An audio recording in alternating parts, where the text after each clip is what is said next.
প্রত্যেক দেশের মানুষের এখন প্রত্যাশা যে এই সরকার একটা রোডম্যাপ ঘোষণা করবে।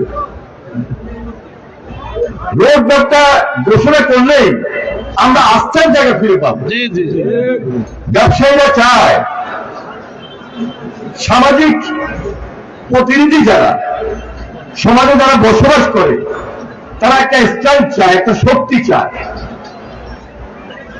যারা সরকারি চাকরি করেন, যারা নাগরিক সমাজ, যারা পেশাজীবী, যারা শিক্ষক শিক্ষিকা, এই দেশের সমগ্র মানুষ আজকে তারা একটা আস্থার জায়গা খুঁজে পেতে চায় যে রোডম্যাপ দিয়ে যদি একটা জনগণের সরকার কবে নাগাদ প্রতিষ্ঠিত হতে পারে।